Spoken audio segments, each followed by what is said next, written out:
Hey everybody, it's Ron from Pick Dawgz, and this is Ron's Rundown. We're going to go over the MLB game schedule for Tuesday, May 9th, 2023. Now, if you like what you see, make sure to give this video a big thumbs up and subscribe to our channel. Don't forget to put your baseball picks in the comments section below, and if you're looking for my best bets, you can find those at Pick Dawgz Premium. Alrighty, let's get into it. Here are the games for Tuesday in Major League Baseball. First up, it's the Cleveland Guardians taking on the Detroit Tigers. We're going to see Michael Lorenzen and Shane Bieber on the mound in this one. Michael Lorenzen pitched well in his last start against the Mets, but that's a Mets team and lineup that has struggled offensively the last couple of weeks against righties and lefties, and Lorenzen only had one strikeout in those 7 innings against New York. The Guardians do a really good job at limiting strikeouts against right-handed pitchers. They put the ball in play, and they should be able to almost every at-bat against Lorenzen in this one. And Shane Bieber, he's got good numbers on paper. The expected numbers not the best because his strikeout numbers have really dipped this year. He's only got 30 strikeouts in 45 2/3 innings, but he's still, pitching a lot of quality innings for the Guardians this year. Back-to-back starts where he went 7+ innings, giving up 2 runs or less. And he's faced some tough teams along the way and tough spots at Fenway Park, Yankee Stadium. So I think he pitches well here against the Tigers team. It's hitting lefties well the last couple of weeks, but not so much right-handed pitchers. So give me the Cleveland Guardians on the run line at home. Next up, it's the Tampa Bay Rays taking on the Baltimore Orioles. We're going to see Zach Eflin and Grayson Rodriguez on the mound in this one. There's no official line for this game right now, so we could see a pitching change. But if these are the starters, I think we're going to see a pretty low-scoring game and a close game early on. And I'd give the advantage to the Orioles bullpen if this is a close game late. I think Grayson Rodriguez is undervalued. Right now, a 5.46 ERA. He's got 11.89 Ks per 9 in 28 innings. He's got a 3.36 xFIP, and right now a very unsustainably high 371 BABIP. I think we're going to see some positive regression for Rodriguez as the season continues. And the bullpen, for Tampa Bay Rays bullpen is third highest in Sierra, only behind some struggling bullpens like the Nationals and Athletics. I think there's some negative regression concerns for the Rays bullpen. The Orioles bullpen, one of the best bullpens in Sierra and xFIP to start the year. So I do think the Orioles have the advantage in a close game here. I'm going to take the money line here with the Baltimore Orioles. Next up, it's the New York Mets taking on the Cincinnati Reds. Max Scherzer and Luke Weaver are your starters. And there's no doubting that Max Scherzer's last start against the Detroit Tigers was pretty concerning, giving up those 2 home runs and 6 earned runs and an 8-1 loss. But I still think Scherzer is the much better option on the mound in this game. I think the Mets have the better bullpen and lineup to go with it. So I am still going to lean towards the Mets on the run line, even though the price is not the best. Luke Weaver, he's got really good strikeout stuff, but he gives up a lot of sharp contact, a lot of base hits, and he's facing a Mets lineup that, although as of late has struck out more often than you would see at the beginning of the season, overall, I still think it's a team that does a good job at working counts, gets on base via the walk, and can limit those strikeouts and whiffs. And I think Weaver's going to struggle here in a game like this. And we saw his last 2 games against the Rangers and Padres, giving up 10 earned runs combined in 10 innings, 17 base hits along the way, 3 home runs as well. And strikeout numbers in his last game weren't the best. So I do think Weaver has a rough time in this one. I think the Reds bullpen behind him also not the strongest. So give me the New York Mets on the run line. Next up, it's the Colorado Rockies taking on the Pittsburgh Pirates. No official line for this game right now, as the Pirates have not announced a starter. We should see Connor Seabold on the bump for Colorado. Tough game for me. I'd like to see some more information regarding the starter for Pittsburgh, but just a lean towards the Pirates so far, with Seabold going for Colorado. Struggling so far this year, 5.3 ERA. Not really a guy that's been able to go too deep into games for the most part this season, but in his last start, Seabold went 5 innings against the Brewers. He still gave up 7 base hits, 3 earned runs, and 3 home runs, which is the most concerning part of that stat line, and only 1 strikeout to go with it. So, not missing a ton of bats, and now the home run ball starting to be a little bit of a problem. I do think that could be an issue for him in a game like this. Like I said, we'll have to wait and see who the official starter is for Pittsburgh, but leaning towards the Pirates right now on the money line. Next up, it's the Toronto Blue Jays taking on the Philadelphia Phillies. Alek Manoah and Aaron Nola are your starters.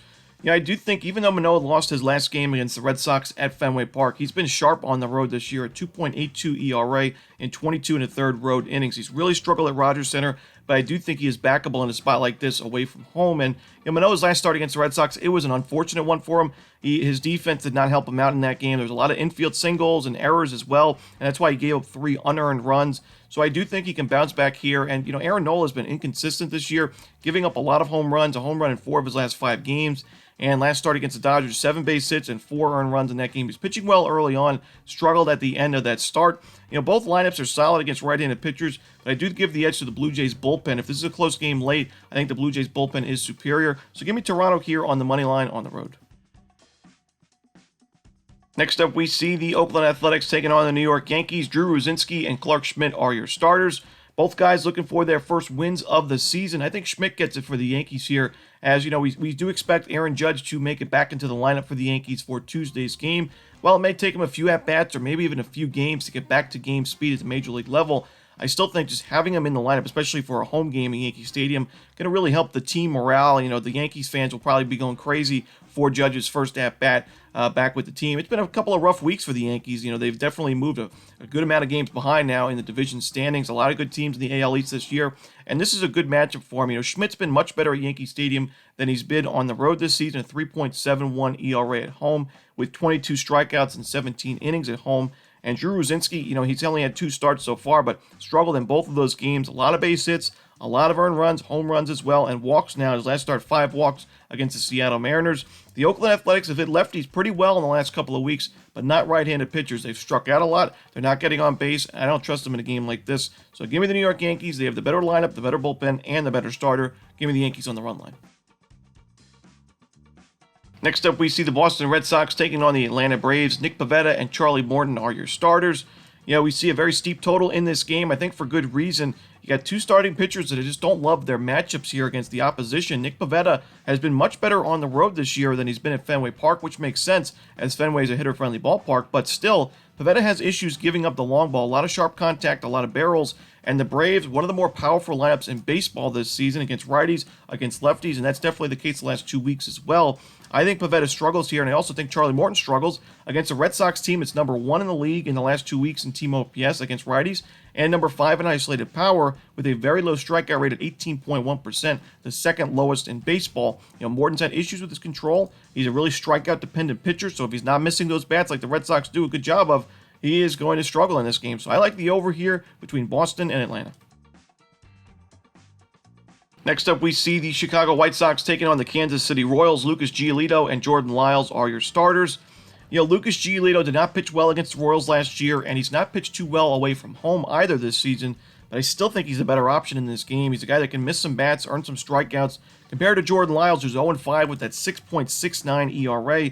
You got to wonder how many more starts he has at the big league level if he continues to struggle like this. And, a 5.63 ERA at Kauffman's not much better than his road ERA.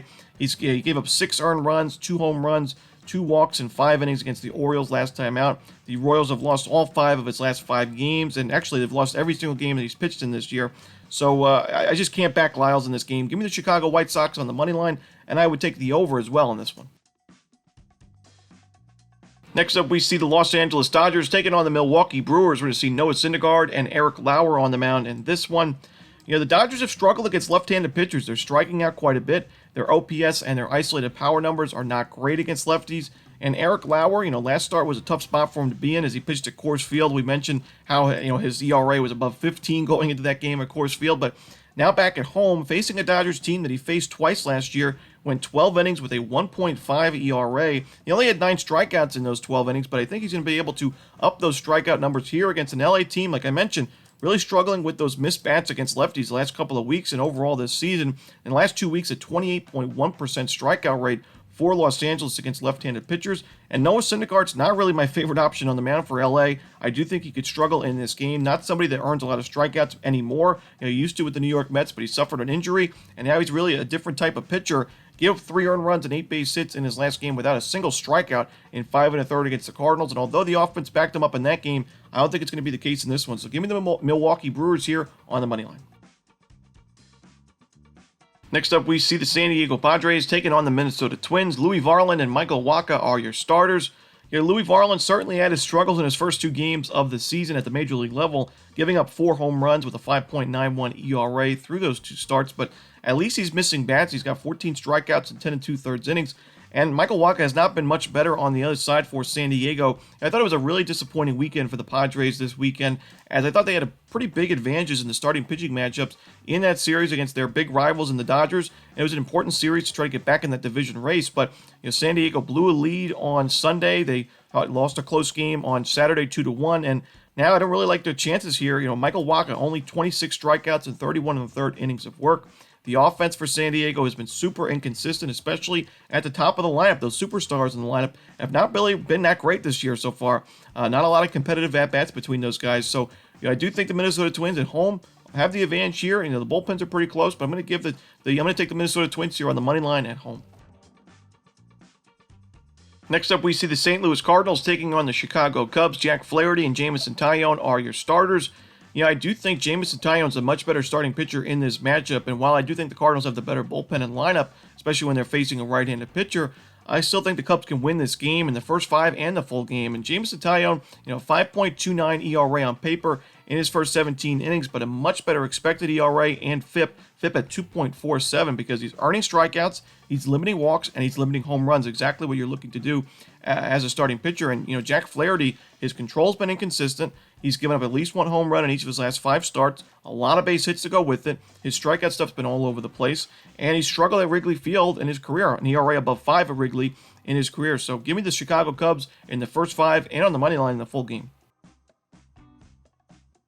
Next up, we see the Houston Astros taking on the Los Angeles Angels. Shohei Ohtani and Framber Valdez are your starters in this one.